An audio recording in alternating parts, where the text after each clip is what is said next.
ગરમી વચ્ચે રોગચાળાએ માથું ઊંચક્યું।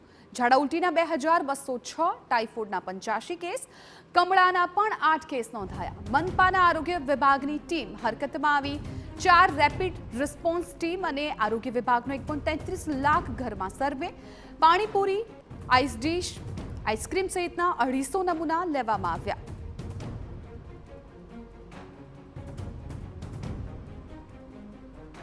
તો સુરત સિવિલ, સ્મીમેર આરોગ્ય કેન્દ્ર અને ખાનગી હોસ્પિટલોના રોજના સરેરાશ 50થી વધુ દર્દીઓ નોંધાઈ રહ્યા છે। ખાસ કરીને ઝાડા ઉલટી અને તાવના કેસમાં વધારો થતા આરોગ્ય વિભાગ દોડતું થઈ ગયું। હાલ તો આરોગ્ય ટીમે ઘરે ઘરે જઈ સર્વે હાથ ધરીને સાવચેતીના પગલાં લેવાની કામગીરી હાથ ધરી છે। ઉનાળાની શરૂઆત થતાની સાથે જ સુરત શહેરની અંદર રોગચાળાની સ્થિતિ છે પણ સામે આવતી હોય છે, કારણ કે દર વર્ષે આ રીતની સ્થિતિ છે તે નવી સિવિલ હોસ્પિટલની અંદર જોવા મળતી હોય છે। જે રીતે ઉનાળાની શરૂઆત થતાની સાથે જ ખાસ કરીને નાના બાળકો, નાની ઉંમરના જે યુવકો છે તેની અંદર જે છે બીમારી જોવા મળતી હોય છે, કારણ કે ઝાડા ઉલટી છે, તાવ છે, શરદી ખાંસી છે, આ રીતના જે કેસોની જે સંખ્યા છે છેલ્લા કેટલાક દિવસથી જે વધી રહી છે। સુરત નવી સિવિલ હોસ્પિટલની અંદર વહેલી સવારથી જે છે દર્દીઓની લાંબી લાઈન જોવા મળી રહી છે। ઝાડા ઉલટીની વાત કરીએ તો 2606 જેટલા કેસો છે અત્યાર સુધી નોંધાયા છે।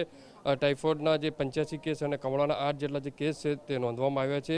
મહત્વની વસ્તુ એ છે 4 રેપિડ રિસ્પોન્સ ટીમ અને આરોગ્ય વિભાગની 1.33 લાખ ઘરોને સર્વે પણ મહાનગરપાલિકા દોરવામાં આવે છે। અત્યારે જોઈ શકાય છે દ્રશ્યોની અંદર કે લાંબી લાઈનો છે નવી સિવિલ હોસ્પિટલની અંદર જોવા મળી રહી છે। તો અહીંયા જે છે કમ્પાઉન્ડર છે તેમની સાથે વાત કરીશું। સાહેબ, અત્યારે કઈ રીતની સ્થિતિ, કઈ રીતના દર્દીઓની સંખ્યામાં વધારો? એમ તો 40થી 45 જેસા ડાયરિયાના પેશન્ટ આવે છે અને ખાસ કરીને લિંબાયત છે, પાંડેસરા, ડિંડોલી એટલા એરિયામાંથી ઝાડા ઉલટીના કેસ આવે છે। કેવા કેસોની ફરિયાદ જોવા મળતી હોય છે, ખાસ કરીને કેવા બાળકોને શું તકલીફો થતી હોય છે? એટલે પેટમાં દુખે અને ઉલટી થાય અને ઝાડા થાય।